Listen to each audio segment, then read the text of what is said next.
Welcome back to the PFC Podcast.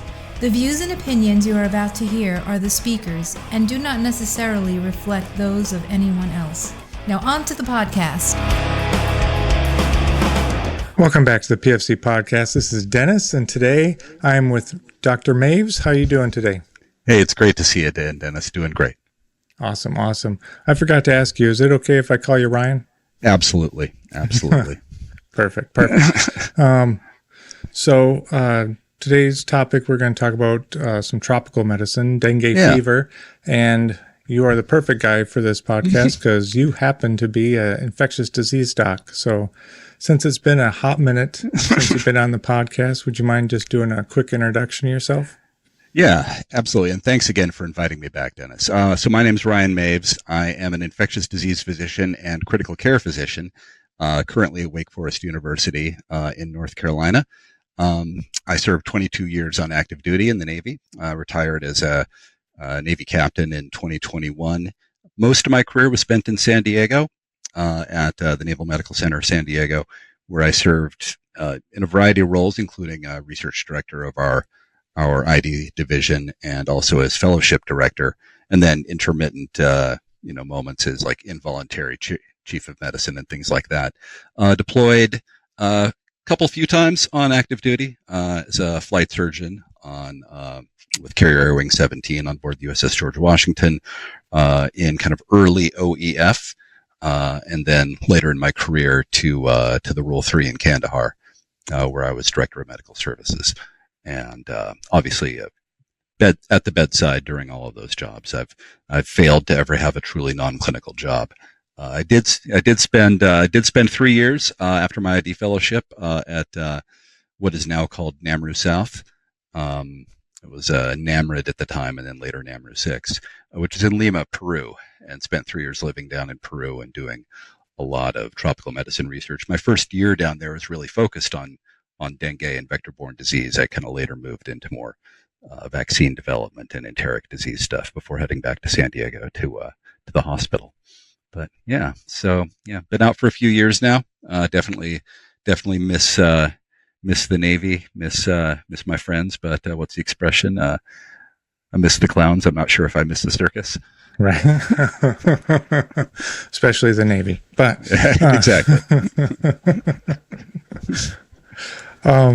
So like I said, like you're the perfect guy to talk about probably any tropical disease, but specifically dengue fever. So if you wouldn't mind, just kind of give me some background information on dengue fever, like where would you run into this, etc. Yeah, so dengue is part of a group of viruses, a very large group of viruses called flaviviruses. And there are some of them that are endemic in North America and the United States specifically, like West Nile is a flavivirus, for example. Globally, the name flavivirus, the word flavi in Latin is yellow. And so kind of the prototype virus is yellow fever. And yellow fever and dengue are actually pretty closely related. And then Zika, if you recall Zika from a big, very well-publicized outbreak from some years ago, Zika is also pretty closely related to them. And Zika and dengue actually have a lot of overlapping clinical features, although Zika has some kind of distinct things I'll mention very briefly later on. And then lastly, there's a unrelated virus, but it shares a area of geographic distribution and a common vector that's spread by the same mosquito as dengue and Zika, and this is called chikungunya. And so when we see patients who have suspected dengue, we'll think a little more about differentials and management. Dengue, Zika, and chikungunya kind of come in a package, right? Similar areas of geographic distribution, same mosquito, which means it happens in the same places, and kind of overlapping clinical syndromes. But we'll focus on dengue because that's the big one and particularly of military importance. So dengue has been increasing in the last several years. I mean, this is due to increased urbanization. Partly this is due to people, moving into places where people had not lived before. Part of it is due to changes in climate. And part of it's due to increased travel, particularly after the pandemic. So even though we don't think of dengue as being endemic to the United States, there have been small localized outbreaks in the U.S. Again, I lived in Southern California for a long time. There are a handful of locally acquired cases of dengue in San Diego, in Los Angeles. In Japan, in Tokyo, there's a park in Tokyo that's had local dengue transmission within Tokyo. But generally, when we look at dengue, we're looking at disease of the tropics, right? So dengue is endemic in much of Latin America, not much of Mexico, at least not northern Mexico, but you don't have to go very far before you find it. Endemic in the Caribbean, endemic in Southeast Asia, endemic in parts of Africa. And then India, a whole lot of it in India. And the name actually comes from an Indian language. There's a lot of kind of older nicknames for it. Breakbone fever is one that people may hear, and this is just because of the severe myalgia, the severe muscle aches and pains that are typical of dengue in many cases. One of the things about dengue is that the mortality of dengue is not that high, right? People certainly do die of dengue, but we're generally looking at infants and young children who die. It's unusual for an adult to die of dengue, but the morbidity of dengue really outweighs the mortality, right? And kind of a jokey line that we'll sometimes say in travel clinics or the like is to say, malaria will kill you, but dengue will just make you wish you were dead, right? That it has it can be very debilitating in some people. There's a wide spectrum of clinical presentation, and we'll talk about that a little more. But dengue will wipe you out, and there is a prolonged post-dengue kind of fatigue and malaise that can last for some weeks, and so its impact on military operations can be quite significant, right? Where you have a bunch of people who can't really function in the field, but still got to take care of them. And their prognoses are generally pretty good, to be fair. Their prognoses are generally pretty good, but it can definitely be very limiting. Zika and chikungunya can be comparable. They have, like I said, a couple twists and turns that we'll kind of mention in passing because their diagnosis and their management overlap a lot. But yeah, it is definitely a very significant disease, and I think one we're going to be seeing more both in civilian medicine as a result again of travel and climate and the like.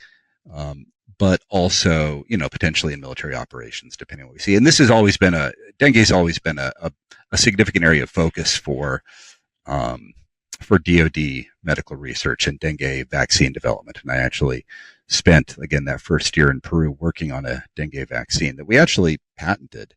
It's never been put in a human yet, and I doubt that it ever will be. But I don't, it's somewhat protective in monkeys. So okay. That's about the best I can say about it. But I have a little plaque on my wall saying that I have a patent, so that's kind of cool. Yeah. So that is really dengue. So widespread, millions of cases per year, and a whole ton of cases that go undiagnosed. And probably about half of people are minimally symptomatic, right? They have maybe a transient fever, maybe a little bit of headache, but then they get better pretty quickly, right?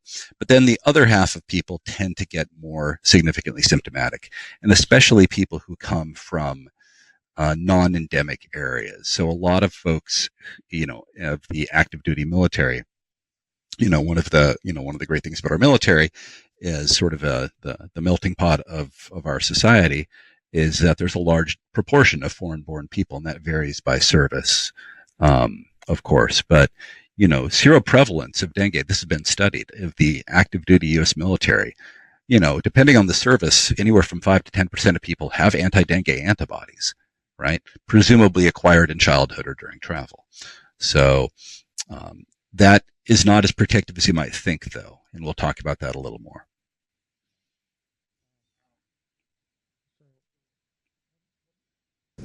Getting in kind of like how this kind of progresses, so we know some background information about dengue fever as it is. Yeah. But being presented with a patient. Yeah. Right? Yeah. We're running a camp. We have local people, you have not local people coming and going in the camp. Yeah. As a medical provider. Once anybody sees an opportunity to talk to the doc, of course they always do, and usually they say these first couple words, "Doc, I'm sick." Yeah, exactly. how do I get from that to holy crap, this guy has dengue? Yeah, exactly. And this is one of the problems. So dengue, just a little bit of additional virology, and then we'll move on. Dengue is caused by they get called serotypes or serovars, but they're actually different species. They're four different species of flavivirus that are just very similar to each other. So, and these are numbered, dengue 1, 2, 3, 4.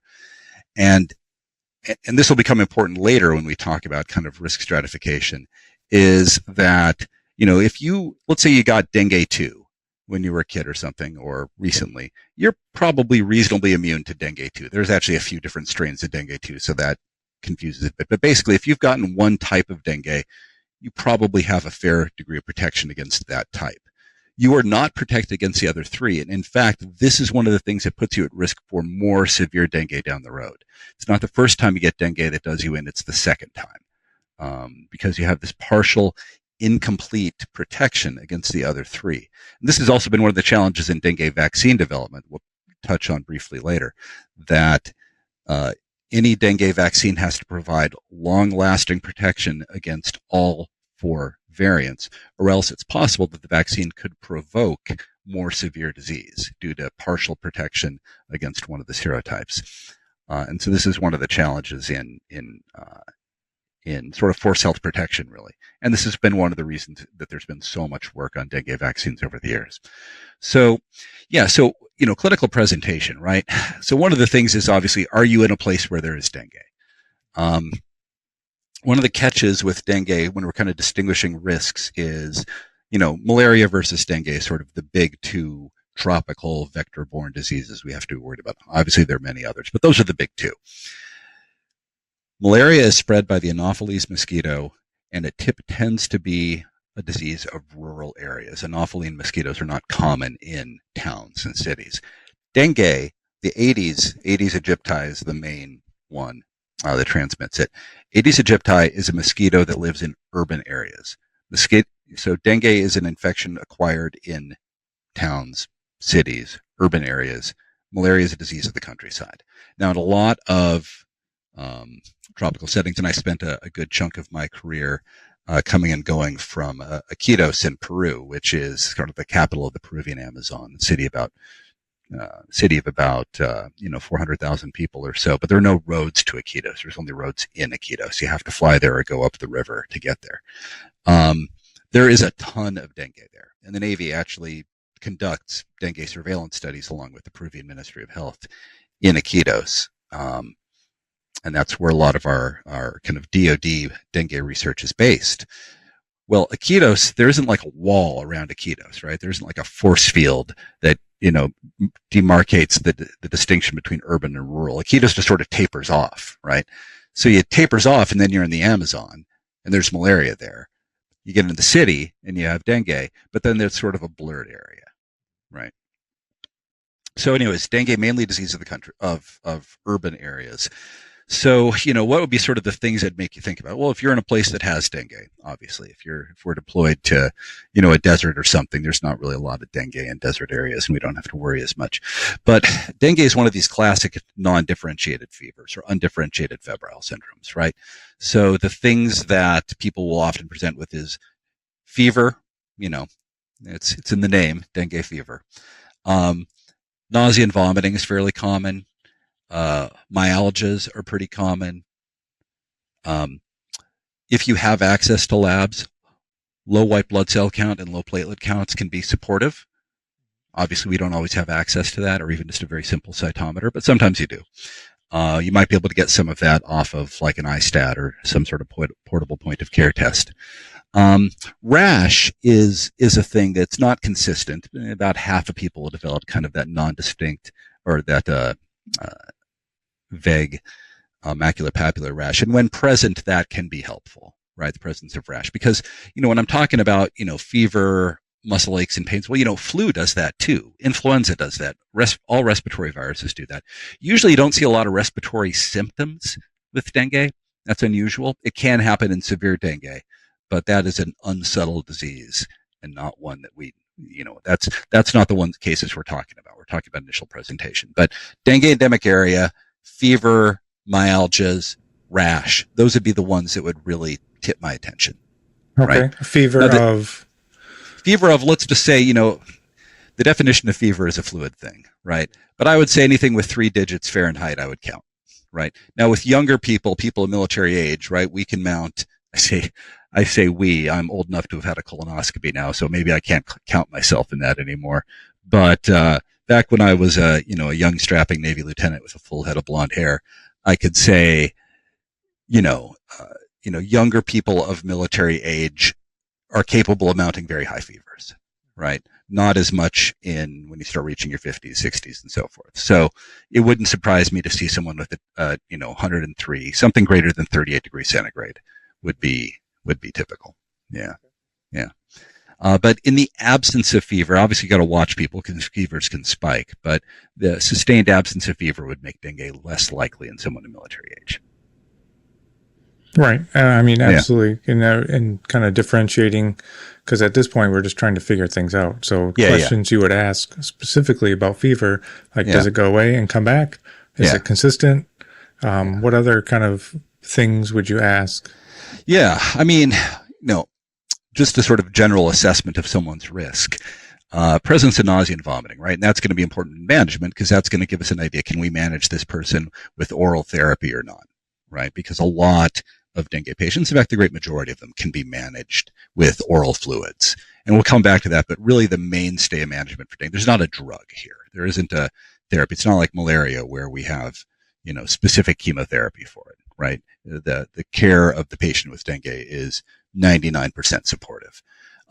So that kind of drifts us into sort of what we'll call warning signs, right? Because most people with dengue, they're going to feel lousy, but they will get better. They will be fine. But then there are these warning signs, and these are the ones who are going to kind of draw your attention. And I think focusing on that is probably more important than necessarily nailing down the acute diagnosis of dengue in the operational environment, right? There are some rapid tests available, I should mention. There is Binax, the company, I have no financial interest in this, but the company that makes the malaria rapid diagnostic cards also makes one for dengue. Granted, the only time I've seen one in a military setting was with the French army in Djibouti. They stocked a whole bunch of them, though. But it's it detects this non-structural protein. It's part of the virus called the NS1 antigen. It's not perfect, but much like the malaria rapid diagnostic. But there are field suitable rapid diagnostic tests available that can have some value. You mentioned there was 4 types of dengue. Yeah. Would that test be sensitive to all 4 types? Or yeah, it does. It's not uniform across all 4 of them. There's differing sensitivity and specificity across all 4, but the main differences between the 4 serotypes is actually in some of the structural proteins, not as much in the NS1. NS1 has an effect on vasculature. It probably plays a role in the pathogenesis of more severe dengue. So these warning signs are the ones that are going to give you probably a better clue that this person is sick, right? And this is all very basic medicine, but there are classic warning signs for what we'll call severe dengue. So intense continuous abdominal pain is one, persistent vomiting is one, fluid accumulation. That one's going to be necessarily easier or harder at the bedside. But if you start to notice that someone has, some peripheral edema, for example, along with a rash, that might be one. Really where you'd see it would be like pleural effusions or ascites. Those aren't easy to diagnose at the bedside. Although if you do have access to point of care ultrasonography, it wouldn't be hard to, stick a probe on their chest and see if you see any pleural effusions. Mucosal bleeding is one of the big bad ones, right? And I think you and I were discussing this earlier, but the first place you're going to see that is in the mouth. So when we're examining people, don't forget to look in the mouth. My dad was a dentist, and as the proud son of a dentist, I try to make sure I always look at people's mouths. Not that I can make any comment about their teeth other than good or bad, but, look at the mouth. Gum bleeding is going to be a big sign of that. Nosebleeds, a little less subtle. In women, it'd be, menorrhagia can be a feature, increased menstrual bleeding. If you see macroscopic hematuria, if someone is like visibly peeing blood, obviously that's unsubtle. We'll figure that one out pretty quickly. Altered mental status, that's going to be a big one. And when we talked some time ago about sepsis, kind of cramming dengue into sepsis criteria is a little bit of a little bogus, but changes in level of consciousness. Just remember that changes level of consciousness, delirium, irritability, drowsiness, GCS less than 15. Delirium is brain failure. Delirium is a form of organ failure. And so obviously if someone's level of consciousness is altered, that's an emergency, right? That's always an emergency. When you're examining... Quick question. Sorry, quick question about that specifically. With, let's say we knew 100% this guy has dengue fever. Yeah. Now he has altered mental status. Is that from fluid loss? Is that from swelling? Generally not. It's probably more a function of just of the viremia and the altered inflammatory response. You do worry. There are flaviviruses that are directly neurotropic, that directly infect the CNS. And if I were to see someone like that in the hospital and they had an adequate platelet count and they weren't super bleedy, I might do a lumbar puncture on them. But in general, dengue is not one of the ones that directly invades the central nervous system. Yellow fever can, West Nile can. There are others that can. Okay. There's not a whole lot. I'm sorry. No. Stepping on you, but because with this, like altered mental status, the first thing that comes to my mind, okay, what are their hemodynamics like? Yeah, exactly. They're okay. Yep. Then I'm thinking, okay, maybe it's swelling, so maybe I start thinking about changing position or elevating the head, etc. If it was really bad, maybe some kind of hypertonics. But if it's some kind of like neurotoxin, would there really be anything that you would do? Well, I mean, like I said, it's quote unquote supportive care. It would be very unusual to have to intubate someone for this, right? What we're really looking at is you're getting a marker that this person may not be able to stay in the field, right? This person may be, this person may require a higher level of care and greater investigation. That's why I would call it a warning sign, right? If someone's a bit delirious, but you rehydrate them, you provide them symptomatic management, we see improvement. Okay, well, that's reassuring, right? But on the other hand, if you're seeing signs of deterioration, then it may be good to encourage them to transition to another phase of recovery, so to speak. Yeah. So these are kind of the big warning signs. If you can check a hematocrit, and we'll talk about these things, increasing hematocrit. This is kind of a little backwards for most of us. Increasing hematocrit over time, taking the formal definition is 2 consecutive measurements 6 hours apart. That is a marker of hemoconcentration. And what that is generally due to is volume loss from capillary leakage, which is also the reason people get this fluid accumulation, right? That is a bad sign. That is someone who is drifting into severe dengue. There used to be these older terms, dengue, this thing called dengue hemorrhagic fever, and then dengue shock syndrome, and that's sort of an order of severity. Those terms aren't widely used anymore, but they're still kind of useful. Right, they're still kind of useful. Part of the reason that dengue hemorrhagic fever isn't used as a term anymore is that bleeding isn't, you may see mucosal bleeding, but straight up hemorrhage is not really a feature of it. What you see is capillary leakage and so forth. And so kind of the contemporary categories are 3 big groups of, dengue without warning signs. That's the guy with the muscle aches and pains, the fever, headache, rash.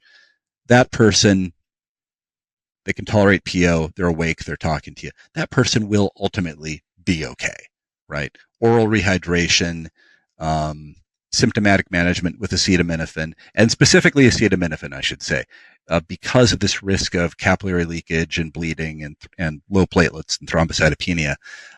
We typically recommend avoiding nonsteroidals, avoiding aspirin and ibuprofen and naproxen and the like in these folks. If you think someone has dengue, don't give them NSAIDs. This is the short answer. Tylenol is fine. That person can be managed, symptomatically. And you may not even, especially in an operational setting, ever really be able to make that diagnosis, right? You might want to exclude influenza, something we would have a therapy for and has some, extra precautions. COVID would be reasonable to exclude, although you'd expect some respiratory symptoms of that. These people will ultimately be okay. Part of the problem is you have up to a week of fever and then, a couple weeks of recovery after that, just kind of getting your strength back. But right around kind of the latter part of that first week is when the warning signs most often start to appear. Those are the ones we talked about, the abdominal pain, vomiting, evidence of fluid accumulation, mucosal bleeding. It's typically a little later in the course that appears. those are the people who we have to be worried about, right? Those are the people we have to be worried about. In an operational setting, I think the ones that would probably be most evident to us in the absence of advanced laboratory tests, or even just sort of regular laboratory testing, inability to tolerate oral fluids, shortness of breath. If you see overt bleeding, I think that's probably an adequate trigger to get someone out. If you're seeing overt mucosal bleeding or something like that, that person probably needs to move on. They could be very thrombocytopenic. They may require a higher level of care. And then any evidence of hypotension, right? So shock, and shock is usually going to be from this plasma leakage and sort of intravascular volume depletion, but it could be from clinically significant bleeding. And in very rare cases, it could be due to severe organ impairment, right? Like myocarditis or, acute liver injury, something like that. That's pretty rare. And then anything that makes you think overt encephalitis, like a change in level of consciousness, and they're just not getting better. Those are going to be our big triggers for getting someone out. But the bulk of the management is IV fluids, right? And it's kind of funny that there have been a lot of studies looking at different strategies, like how do we take care of it? And the answer always comes back to IV fluids. I would say the big things to remember from a management standpoint is isotonic crystalloid, right? I mean, we're living in an LR era, and I think LR would do just fine for us here. If you got normal saline's fine. What I wouldn't give is like half normal saline. What I wouldn't give is colloids probably don't do any harm, but there have actually been trials of colloids versus crystalloids in dengue, and there's no real advantage.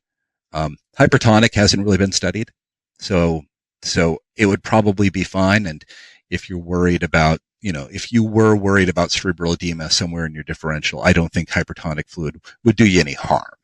But hypotonic fluids, half normal, that's out. NSAIDs are out. Steroids are out. That's been tried as well as giving people glucocorticoids, and they do not help.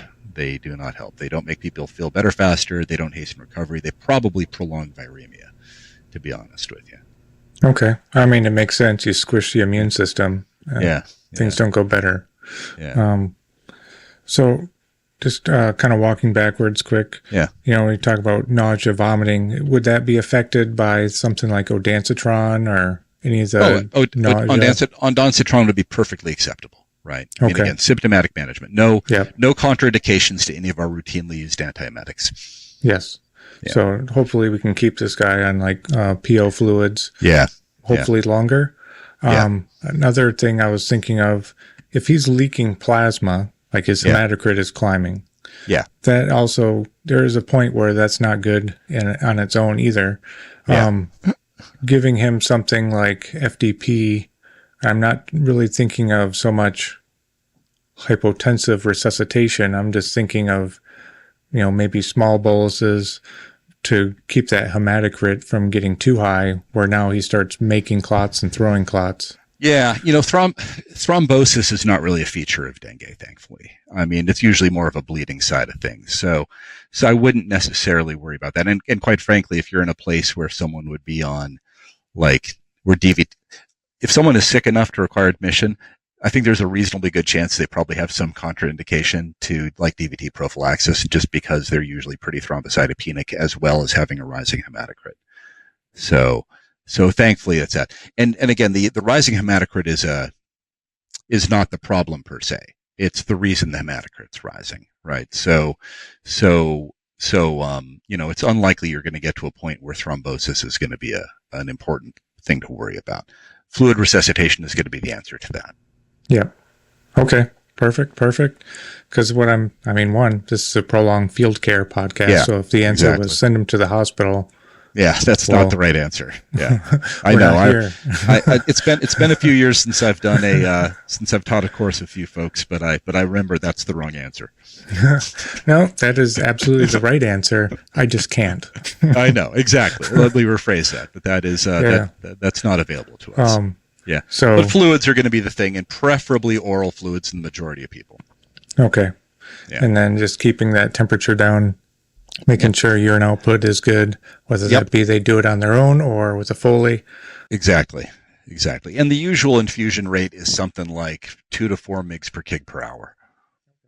Right. If someone is hypotensive on presentation, obviously we'll bolus them up to euvolemia and then start some steady infusion rate. And so I think it's one of the relatively few places where I think maintenance fluids make sense. Right. It is relatively, there's relatively few in the critically ill patient. We accidentally volume overload people all the time. Right. And being a little bit conservative, I think, is generally a good idea. But for these folks where you have ongoing capillary leakage and they're sort of continuous, if they're making urine and you're maintaining their urine output, you're matching their urine output, and their hemodynamics are okay, you're probably fine. And then finding a time early as possible, ideally, where you can transition to oral therapy is going to be certainly very important. And that's true of anybody. That's not even a prolonged field care thing. That's just a good medical practice thing. As you and I probably both know, as we're both here in North Carolina, our recent hurricane took out 50% of the U.S. IV fluid production temporarily. But I think sometimes these resource limitations that we encounter, either due to public health emergencies or due to temporary loss of manufacturing capacity because of the hurricane or things like that, sometimes can lead to improvements in care. And those improvements in care are relevant to the operational setting, right? Like during the pandemic when we were running short on IV hydromorphone, for example, turned out we could manage a lot of pain in the ICU with oral medications. We should probably do more of that. And this limitations in IV fluids, hasn't had a massive impact on us, at least in my hospital. And part of that, it's had some impact, but mostly it's because, we can manage a lot of these people orally. And I think that translates very comfortably to the prolonged field care setting. Yes. I think what it does is it makes you think. Yeah, exactly. And versus an algorithmic push button answer. Yeah. He could use more fluids. Exactly. He looks a little dry. Yeah. And we flippantly just send a little bit more because really, what bad could it do? Yeah. Well, it's not that first bag that does it. It's the 12th. Yeah, it's the 12th bag. And this actually becomes very important in managing someone with severe dengue, right? Because because one of the ways you will get into trouble is volume overload, right? And that capillary leak isn't just happening in soft tissues. It's happening in the lungs. It's happening in the pleural space. It's happening in your gut. It's happening in your kidneys. It's happening everywhere. And with that, it is not terribly difficult to drive someone into respiratory failure if you just keep slamming them with fluids over and over again. Now, again, fluids are the mainstay of management, but there is a happy medium. We had when I was on active duty, we had an outbreak of hemolytic uremic syndrome among some service members, and there wasn't a lot of data on how to manage HUS, infectious caused HUS, in adults at the time. We have since published some of that based on our experience, but I do remember getting advice based on the pediatric data saying, just keep pushing fluids, you can't hurt them. And I was kind of taking that with a grain of salt as an adult intensivist. But I remember when I walked in one morning on rounds and was immediately crash intubating a 19-year-old, said, yeah, I think we can sort of definitively disprove the fact that you can indeed, you can't hurt young people with fluids. Now you can. Yeah. Yeah, absolutely. With dengue kind of going full circle. Yeah.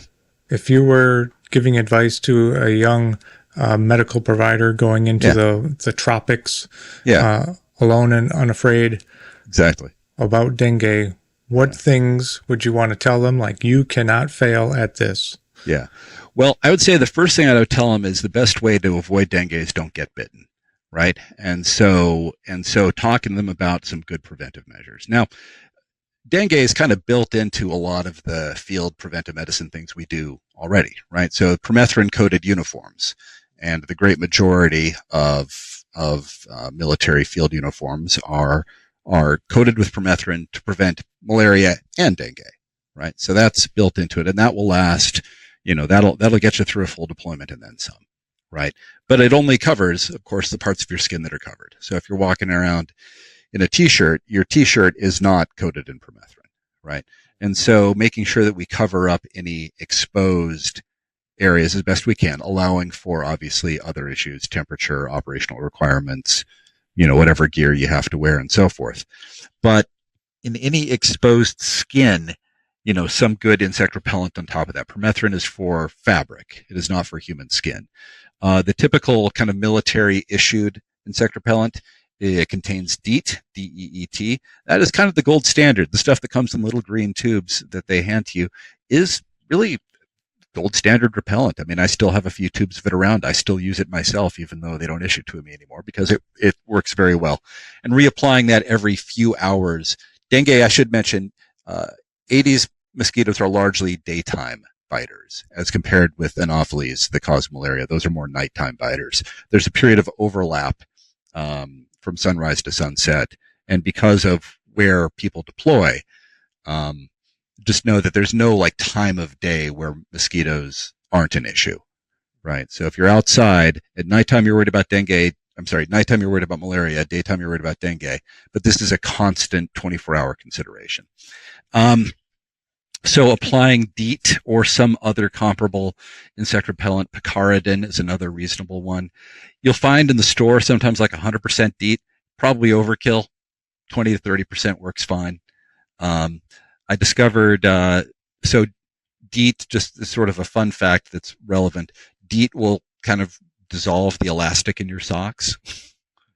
So that can be a thing for keeping your socks up.